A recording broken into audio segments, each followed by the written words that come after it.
Bismillahirrahmanirrahim. Assalamualaikum warahmatullahi wabarakatuh. Waalaikumsalam warahmatullahi wabarakatuh. Alhamdulillah, alhamdulillahirabbil alamin. Wassalatu wassalamu ala Rasulillah wa ala alihi washabihi ajmain. Amma ba'd. Baiklah, perkenalkan nama saya Farhan Saad. Saya di sini sebagai host dan telah hadir bersama kami narasumber kami juga yaitu Al-Ustaz Dasuki. Bagaimana Ustaz? Alhamdulillah. Sehat. Siapa? Alhamdulillah sehatnya bahasa Makassar, Pak.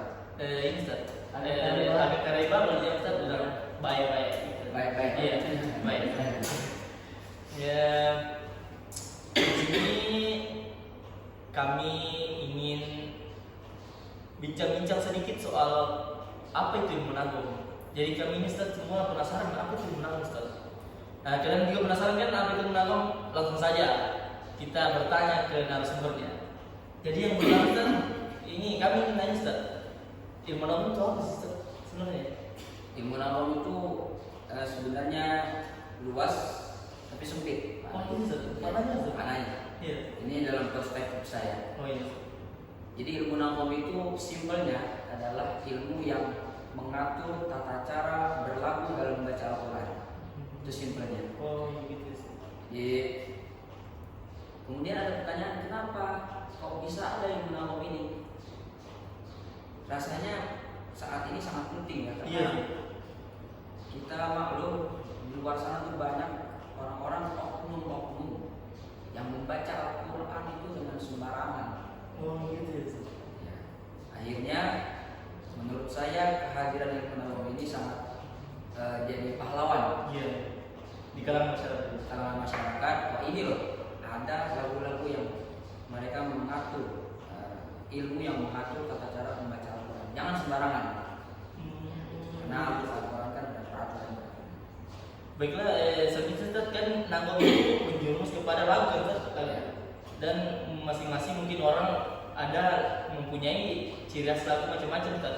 Nah, ini lagu yang biasa dipakai itu ada berapa Ustaz lagunya? Nagongnya? Nagong itu ada dua. Kita di dunia ini kalau tidak salah ada dua. Ada dua Ustaz. Pertama kita berkiblat ke negara Mesir. Ya Ustaz. Namanya lagu Misri, Mesir. Yang kedua ada berkiblat ke Makkah, yang disebut dengan Makkawi. Ya, Makkawi.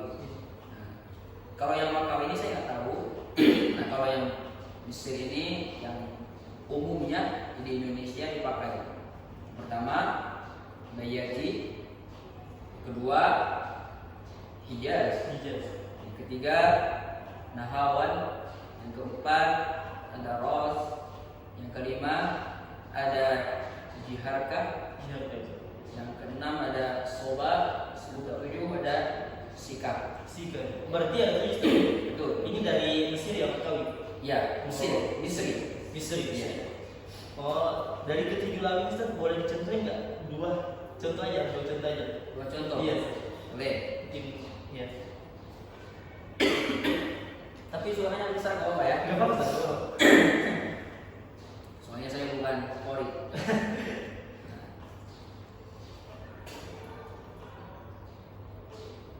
أعوذ بالله من الشيطان الرجيم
ويبشر المؤمنين الذين يعملون الصالحات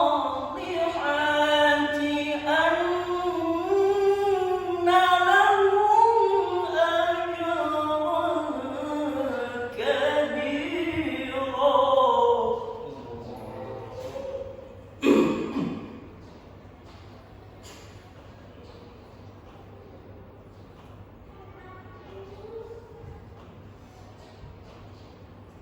وأن الذين لا يؤمنون بالآخرة أعتدنا لهم عذابا أليما.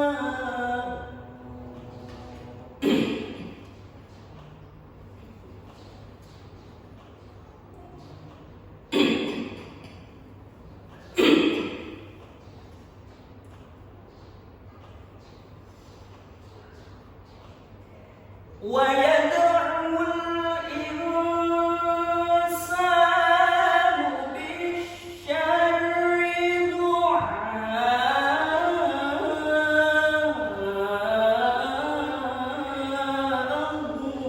بالخير.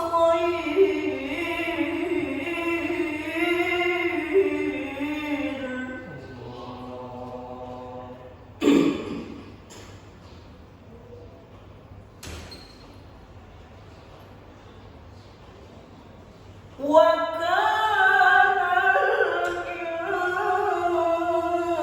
الإنسان عجولا. وكان الإنسان عجولا. صدق الله العظيم. Allahumma hamdan. Merdu sekali Ustaz. Jadi sedap. Oh, iya, Ustaz. Kalau boleh tahu Ustaz, tadi itu Ustaz maksud apa Ustaz? Pertama lagu Bayati, Banyak. yang kedua lagu Hawan. Oh. Ya, Hawan. Dalam ini Ustaz, melantunkan lagu-lagu itu Ustaz boleh ini enggak? Boleh digabung atau harus berurutan? Misalnya kayak Bayati dulu kah, Pemijas, boleh digabung Ustaz? Dalam peraturan umum Yes. itu apa-apa. Kita ini ta'awun biasanya kalau misalkan mau basmalahnya itu langsung kena hawan, ta'awunnya biasanya langsung tinggi deh. A'udzubillahi minasyaitonirrajim. Kalau mau ke koror, nah, bismillahnya nanti yang menunjukkan dia mau ke lagu mana. Pakai tingkatan Ustaz ya? Ya, kalau tadi kan saya langsung bayati, Yes. langsung nggak apa-apa. Bismillah. Tapi dalam peraturan musabaqah dia tidak boleh. Gitu Ustaz. Dalam musabaqah dia wajib dari bayati dulu. Walaupun nanti ada yang hilang bayatinya.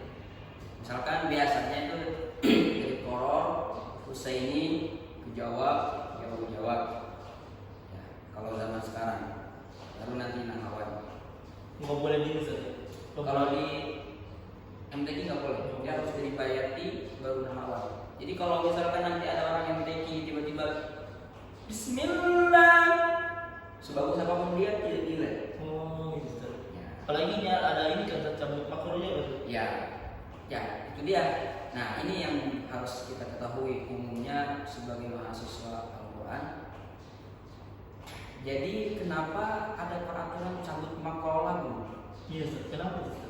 Karena kebanyakan orang dia kaku dalam berlagu. Setiap setelah bayati pasti hijaz. Iya Ustaz, gitu-gitu. Kebanyakan yang umumnya gitu bilang. Iya, itu dia yang apa ya? Gimana? Di Indonesia ini banyak sekali pakar-pakar tilawah. Iya. Masa itu aja. Akhirnya dengan kejenuhan, jadi dia lagi kejenuh. Ini pas sudah ketebak bayat yang bayat itu pasti hijaz. Gitu kan? Iya, gitu. Akhirnya dicetuskanlah peraturan minimal di final. Minimal di final dia cabut makro.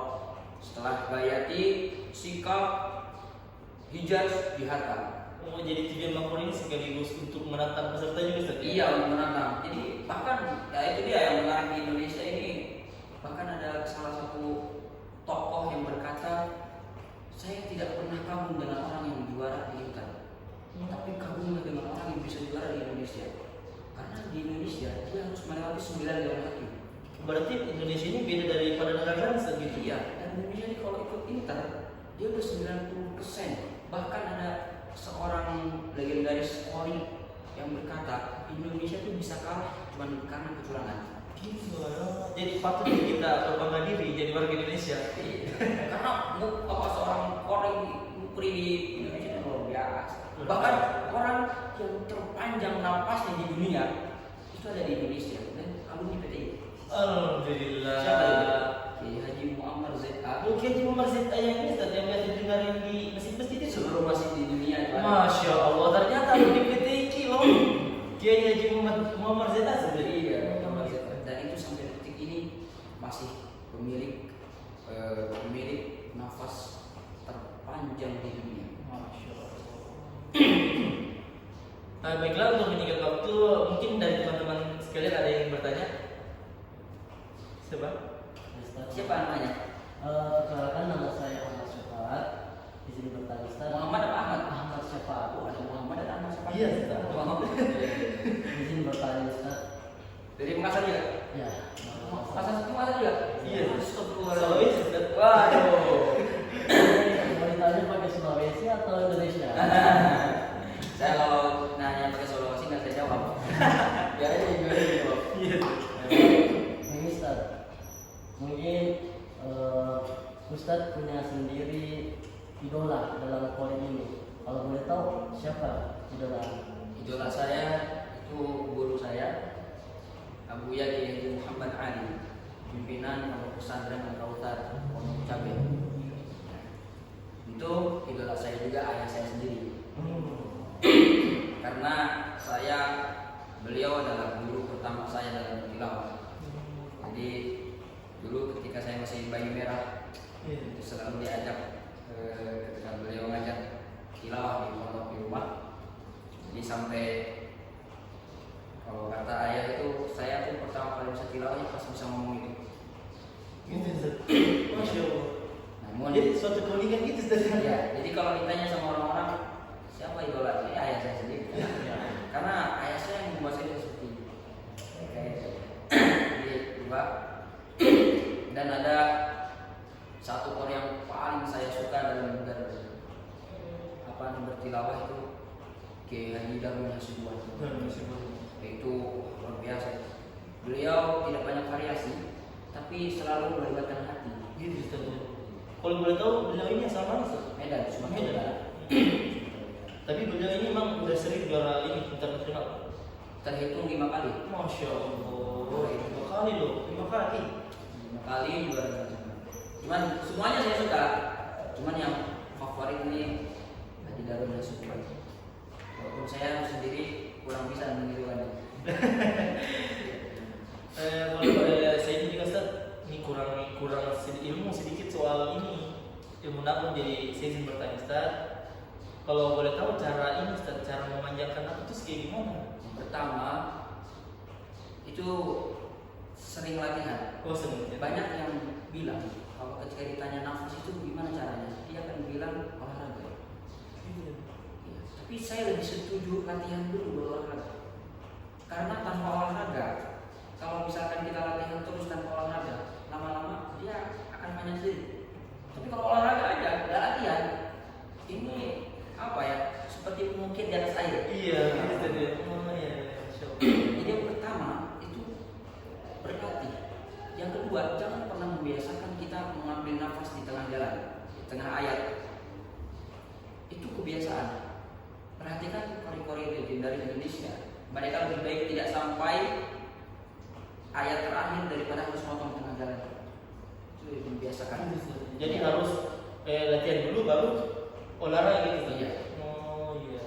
Latihan tanpa olahraga itu masih bisa, tapi olahraga tanpa latihan itu nol. Oh, setuju. Kita olahraga tiap hari, tapi nggak pernah latihan, nggak ada hasilnya. Nggak ada. Terus contohnya, sedikit contoh itu kita baca satu ayat awalnya nggak nyampe kan, satu ayat satu baris. Kita coba latihan setengah ayat, setengah baris. Nanti coba lagi nambah, nanti lama-lama dia akan jadi satu baris. Ditambah lagi sampai 2 baris, 3 baris. Yang jelasnya intinya tuh harus latihan terus kan? Oh, jadi kalau mau panjang napasnya latihan terus, kalau udah sampai setengah lanjut lagi satu. Ya. Gitu. Hanya sampai 5 target kita. Saya pengen sampai 5 ayat. Itu bisa.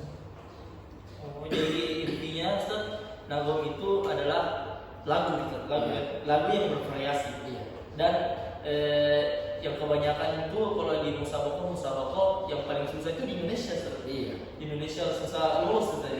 Tanyakan sama orang-orang yang udah juara di internasional. Paling sulit itu di Indonesia. Paling sulit. Iya. Nasional itu wah, luar biasa. Orang yang bisa juara di Indonesia itu luar biasa. Luar biasa. Banyak di PDIP. Ya baiklah teman-teman, mungkin itu tadi sedikit bincang-bincang soal nagom yang disampaikan oleh narasumber kita yaitu Al Ustaz Dasuki. Mungkin Ustaz sebelum mengakhiri pertemuan kita ini ada sedikit motivasi untuk kami ini yang baru berhenti dari bawah. Saya curiga ini tiga-tiganya polri semua. Ya, polri nasional. Tes saya aja. Yang pertama dalam apa ya? Nabi itu menyampaikan Zainul Quran, ini sebuah orang bagi kita mahasiswa dan warning bagi yang dikaruniai suara indah. Karena banyak kita tidak bisa pungkiri banyak yang dikaruniai suara indah namun tidak mau melantunkan bacaan Al-Quran yang indah. Bahkan Nabi menyampaikan yang paling imam itu yang baca yang bagus. Ini kan secara tidak langsung Nabi menyampaikan ngaji kalian belajar. Bukan sebenarnya hadis ini bukan bukan menyingkirkan yang tidak baca yang bagus, tapi hadis ini menyampaikan belajar kalian bisa, semuanya pasti bisa. Ada seorang qori ini terlahir dengan suara yang pas-pasan. Tapi saya tidak menyebut orang itu terlahir dengan pas-pasan. Semuanya itu punya potensi. Cuma bagaimana mereka memanfaatkan potensi yang mereka miliki, Menggunakan sebaik mungkin. Jadi seorang qori ini beliau terlahir dengan suara yang pas-pasan, masuk pondok, bahkan diceritakan di pondok itu bahkan beliau itu gak pernah ngaji karena minder. Gitu sebenarnya. Minder. Itu kan sangat terjadi ketika kajian nabung pada gak hadir. Kenapa? Percuma saya. Singkat cerita, kebetulan ini cerita dari ayah saya. Ayah saya mau nikah. Sebelum beberapa lama sebelum ayah saya niat ingin menikah, ini orang pergok lagi latihan di kamar, di asramanya. Kebetulan asrama sama ayah saya. Di asrama, pergok lagi latihan diam-diam. Dan bagus ternyata. Entah itu dengan proses yang panjang kan. Akhirnya sebelum ayah saya keluar, dibilang ini kaset koleksi ayah untuk pakai pelajari. Siapa tahu dengan kesungguhan bisa. Ayah saya menikah 2 tahun tidak jumpa, tiba-tiba telepon, "Kang, ada doanya. Saya mau final menjadi Brunei." Langsung tiba-tiba telepon juara 1. Terlahir dari orang yang pas-pasan. Jadi dari semuanya itu yang pertama kita harus pede. Manusia itu punya potensi masing-masing. Punya kelebihan, punya kekurangan. Dan kelebihan itu bisa dicari dari kekurangan. Awalnya kurang, ya kalau digali akan menjadi kelebihan. Karena saya selalu memiliki motivasi sesuatu yang sulit digapai itu akan sesuatu yang sulit digapai dia akan sulit pula dilepas. Seperti hafalan ayat-ayat yang susah, kita akan mengerahkan seluruh kemampuan kita untuk menghafal ayat itu dibandingkan ayat-ayat yang mudah. Sulit, tetapi ketika ayat itu dapat, ini akan menjadi ayat kesayangan dan bahkan sulit dilupakan. Oh. Karena sesuatu yang sulit didapatkan, dia akan sulit pula untuk dilepaskan. Masya Allah. Sangat menggetarkan jiwa Ustaz ya. Lebay ya, lebay. Sekedar pemberitahuan, Ustaz juga ini Ustaz Dasuki di samping jadi kore, dia juga ini adalah Al-Hafiz 30 juz. Masya Allah. Sebenarnya harus dibocorkan juga. Apa? Jadi saya itu kori, tapi nggak pernah prestasi di kori. Nggak ada. Prestasi saya di kori. Enggak, prestasi saya itu di kori itu sampai di kabupaten aja. Gitu. Saya di kabupaten selalu gagal. Tapi Hafiznya ini sampai ke Ustaz. Nah itu dia. Itu saya menarik adalah ketika saya kalah di tilawah, dibilang sama ayah, kamu ini nampaknya nggak ada bakat di rezeki di tilawah, siapa tahu di tahfidz. Itu ayah saya bilang seperti itu, siapa tahu di tahfidz, siapa tahu aja. Akhirnya ala kulli hal pada Allah dapat beasiswa dari pemerintah. Masya Allah. Terus di pondokan saya ke Jakarta, itulah awal mula karir saya. Merintis itu. Doa ayah saya di tahfidz aja. Masya Allah. Jadi dua orang tua itu Masya Allah nggak ada halangan, langsung dijawab gitu. Ini Tidak saja. ada lagi halangan. Ya, langsung tembus ke arah Allah. Masya Allah. Jadi inti dari bincang kita sore ini adalah barang siapa yang ingin bersungguh-sungguh pasti akan mendapatkan yang menjada wajada. Jadi beruntunglah kalian yang memanfaatkan kelebihan yang diberikan oleh Allah Subhanahu wa taala. Dan bagi orang yang tidak sama sekali belum menemukan jati dirinya, jangan berkecil hati. Kalau kita ciptakan semua itu sama, tergantung dari kita masing-masing saja. Bagaimana kita memanfaatkannya sebaik mungkin. Baiklah, saya Farhan Saad berterima kasih banyak kepada Ustaz Zuki karena telah meluangkan waktunya, walaupun hanya mengganggu sedikit waktunya saja. Enggak. Baiklah, saya Farhan Saad pamit undur diri, lebih kurangnya mohon dimaafkan. Wallahu hadirin dan mu'minin. Assalamualaikum warahmatullahi wabarakatuh.